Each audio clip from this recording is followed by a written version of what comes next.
Hello students, आप सभी का बहुत बहुत स्वागत है। मैं अपनी एक नई वीडियो में इससे पहले की वीडियो में हमने आपको बताया था कि फाइनेंशियल अकाउंट जो होते हैं उसमें कौन कौन से अकाउंट आते हैं और फाइनेंशियल अकाउंटिंग होती क्या है, किस प्रकार की जाती है, उसकी डेफिनेशन के बारे में हमने आपको बताया था इससे पहले की वीडियो में। आज की वीडियो में हम ये जानेंगे कि फाइनेंशियल अकाउंटिंग में जो अकाउंट्स बनते हैं उसमें से हम आज एक अकाउंट पर चर्चा करेंगे। वो अकाउंट है हमारा मैन्युफैक्चरिंग अकाउंट यानी निर्माण खाता। निर्माण खाता निर्माणकारी व्यापारियों के लिए द्वारा बनाया जाने वाला एक अकाउंट है।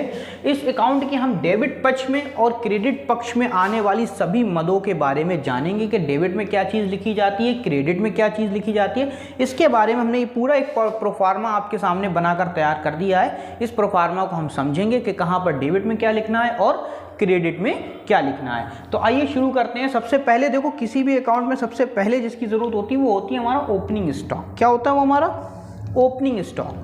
क्या होता है ओपनिंग स्टॉक यानी प्रारंभिक रहतिया। अब मैन्युफैक्चरिंग अकाउंट में ओपनिंग स्टॉक तीन तरह के होते हैं। कितने तरह के होते हैं? तीन तरह के होते हैं। Raw material stocks, semi finished good और work in progress. Raw material कच्चा माल, जो हमारे पर पिछली साल का कच्चा माल जो पिछले अकाउंट से इस अकाउंट में आएगा उसे कहते हैं पिछली साल का कच्चा माल जो बचा हुआ था, रॉ मटेरियल जो बचा था वो आ गया। सेमी फिनिश्ड मतलब जो आधा बन चुका है, आधा ही बनने को रह गया, उसे कहते हैं सेमी फिनिश्ड यानी अर्धनिर्मित माल। उसके बाद वर्क इन प्रोग्रेस, अपूर्ण निर्मित माल। अपूर्ण निर्मित माल का मतलब वो माल जो अभी पूरी तरह से प्रोग्रेस पर है, अभी बना नहीं है, बनकर तैयार नहीं हो, वर्क इन प्रोग्रेस में है। तो इस तरह की तीनों चीज़ों को जोड़ के हम यहाँ दिखा देते हैं। अगला फिर परचेज। इस साल हमने क्या क्या परचेज करी है, कितना क्रय किया है, उसको हम इसमें दिखाते हैं। उसके बाद इसमें से रिटर्न आउटवर्ड घटा देते हैं। रिटर्न आउटवर्ड मतलब हमने कोई माल खरीदा अपनी फैक्ट्री के लिए, कोई कच्चा माल खरीदा, वो खराब निकल गया उसमें से, तो उसे हम घटा देंगे। उसके बाद जो खराब निकल गया उसको वापस करते हैं, तो उसे कहते हैं रिटर्न आउटवर्ड। तो ये हमारा था परचेज। परचेज के बाद है प्रोडक्टिव वेजेस यानी उत्पादक मजदूरी। उत्पादक मजदूरी आपके प्रश्न में दी होती है, जो उत्पादक मजदूरी जितनी की दी हो उतना यहाँ पर लिख दिया जाता है। अगला मैन्युफैक्चरिंग वेजेस। मैन्युफैक्चरिंग वेजेस निर्माणी मजदूरी, मतलब मैन्युफैक्चर करने में जितनी मजदूरी आई, जितना मजदूरों को लगाया गया, उनको जितना पैसा दिया गया, उन सारी चीज़ों को यहाँ हम लिख देते हैं। अगला है स्टोर कंज्यूम्ड, मतलब स्टोर में कितना कंज्यूम किया है हमने माल, वो यहाँ पर लिख देते हैं। अगला है हमारा वर्कर्स मैनेजर स्टाफ सैलरी, मतलब वर्कर्स के ऊपर जो मैनेजर रखा है हमने और उसके स्टाफ की जो सैलरी है उसको हम यहाँ पर लिख देते हैं। वर्कर्स के स्टाफ के मैनेजर की, मेन मैनेजर की बात नहीं है, जो वर्कर का स्टाफ, वर्कर्स के जो स्टाफ के लिए जो मैनेजर रखा था उसकी सैलरी की यहाँ बात हो रही है। अगला रॉयल्टी, अगर हम आप किसी को कोई रॉयल्टी देना है तो हम यहाँ रॉयल्टी लिख देंगे उसकी। अगला फैक्ट्री एक्सपेंसेस। फैक्ट्री एक्सपेंसेस मतलब कारखाने में कितने व्यय होते हैं। ये व्यय मैंने इकट्ठा लिख दिए क्योंकि जगह की कमी थी तो मैंने यहीं पर ही सब लिख दिए हैं। फैक्ट्री एक्सपेंसेस में बहुत सारे व्यय होते हैं जो हमें देना पड़ते हैं, जिन पे खर्च हमें करना पड़ते हैं। जैसे रेंट है, हमें किराया देना होगा, फ्यूल यानी तेल, petrol, power, insurance, water, light, gas, oil, coal, oil माने तेल, कोयल माने कोयला, कंज्यूम ड्यूटी, एक्सरसाइज ड्यूटी और अदर कैरेज है, रिपेयर्स हैं, ये सारी चीज़ें हमें देना पड़ती हैं। किसको देना पड़ती हैं? ये सारी चीज़ें हमें खर्च करना पड़ती हैं फैक्ट्री एक्सपेंसेस में। ये सारी चीज़ें जो खर्च होती हैं, इन सब चीज़ों पर जो पैसा खर्च होता है उन पैसों को हम फैक्ट्री एक्सपेंसेस में डाल देते हैं और टोटल मार के बाहर दिखा देते हैं।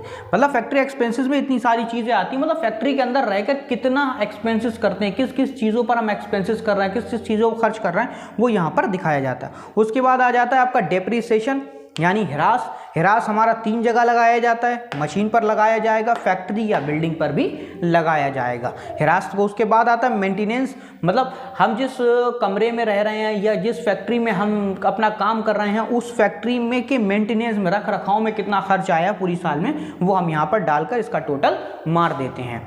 इसके बाद आ जाता है हमारा क्रेडिट साइड। क्रेडिट साइड में हम क्या करते हैं? क्रेडिट साइड में पहला जो काम हमारा होता है वो होता है closing by closing stocks. Closing stocks में रॉ मटेरियल जो इस साल बच जाएगा बनने को वो यहाँ लिख दिया जाएगा। सेमी फिनिश्ड गुड जो आधा बना हुआ है, आधा रह गया, जो यहाँ पर था हमारा। अगला हमारा वर्क इन प्रोग्रेस, जो यहाँ पर था वही यहाँ पर है वर्क इन प्रोग्रेस, जो अभी बनने को रह गया, प्रोग्रेसिंग में है, वो यहाँ पर लिख दिया जाता है। उसके बाद है sales by the scape. Sales of the scape, scrap का मतलब होता है वो जो, जैसे मान लीजिए हम लकड़ी का काम करते हैं, लकड़ी के दरवाजे बनाते हैं, तो जब हम लकड़ी के दरवाजे बनाएंगे तो उसके लिए क्या करते हैं?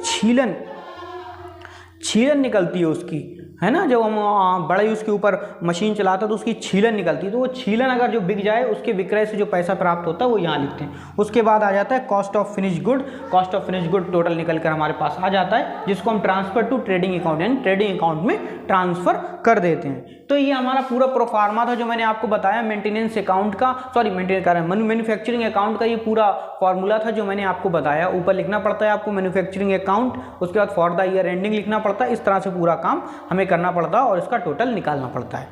तो आई होप आप लोगों को ये पूरा समझ में आ गया होगा। मैंने यहाँ पर टोटल नहीं लिखा, इसमें भी लिख दूँ मैं टोटल।